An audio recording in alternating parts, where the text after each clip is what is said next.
Hi students, prime factorization tree method 16,000 number తీసుకున్నా నేను. చూడండి ఎంత సింపుల్. 16గా 1000గా ఇలా స్ప్లిట్ చేసుకోవాలి. ఆ తర్వాత 16ని చూడండి, నేను 4 4 నేను స్ప్లిట్ చేసుకున్నాను. ఈ 4ని చూడండి 2 2 స్ప్లిట్ చేసుకున్నాను. ఈ 4ని కూడా చూడండి 2 2 స్ప్లిట్ చేసుకున్నాను. 1000ని చూడండి 110గా స్ప్లిట్ చేసుకున్నా నేను. 110గా. ఈ 100ని 10గా స్ప్లిట్ చేసుకున్నాను. ఈ అన్ని 10లు చూడండి 2 5గా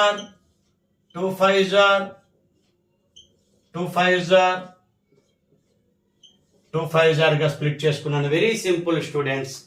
tree method, prime factorization tree method 16,000 నెంబర్ని ఇలా ఈజీగా స్ప్లిట్ చేసుకోవచ్చు. చాలా ఇంపార్టెంట్ ప్రాబ్లం ఇది. 7th క్లాస్ స్టూడెంట్స్కి అయితే బాగా యూస్ఫుల్ అవుతుంది. 7th క్లాస్ టెక్స్ట్ బుక్ నుంచే నేను తీసుకున్నాను. ట్రీ మెథడ్ చాలా important topic. Prime factorization tree method 16,000 నెంబర్ని నేను నార్మల్ డివిజన్ మెథడ్ చేయొచ్చు, బట్ నేను ట్రీ మెథడ్లో సింపుల్గా ఇలా ఫ్యాక్టర్స్ని ఇలా డివిజన్ చేశాను, ఫ్యాక్టర్స్ని కనుగొన్నాను. ప్రైమ్ ఫ్యాక్టర్స్ కాదు, ప్రైమ్ ఫ్యాక్టర్స్.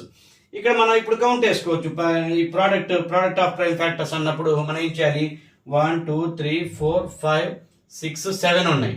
2 power 7. 5లో అయితే 1 2 3 ఉన్నాయి. 5 క్యూబ్. అంతే. ప్రైమ్ ఫ్యాక్టరైజేషన్ పవర్ నోటేషన్లో రాయమంటే అలా 2 power 7 into 5 క్యూబ్ అని చక్కగా రాసుకోవచ్చు స్టూడెంట్స్. అంతే. చాలా సింపుల్ అన్నమాట. ఓకే.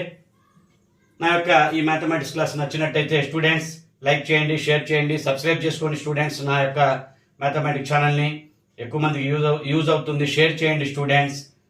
టెక్స్ట్ బుక్స్ నుంచే నేను మంచి ప్రాబ్లమ్స్ తీసుకొని ఇలాంటి చక్కగా లాజిక్స్ తోటి నేను క్వశ్చన్స్ని ఎక్స్ప్లెయిన్ చేస్తాను. స్టూడెంట్స్కి ఎక్కువగా ఉపయోగపడుతుంది. ఇంకా షార్ట్ కట్స్ కూడా ఎక్స్ప్లెయిన్ చేస్తాను. ఆ డిఎస్సి రాసే అభ్యర్థులకు, కాంపిటేటివ్ ఎగ్జామ్స్ ప్రిపేర్ అయ్యే వాళ్ళకి నా యొక్క అర్థమెటిక్ ఛానల్ చక్కగా యూజ్ అవుతుంది. స్టూడెంట్స్ నా యొక్క ఛానల్ని సబ్స్క్రైబ్ చేసుకోండి. Thank you students.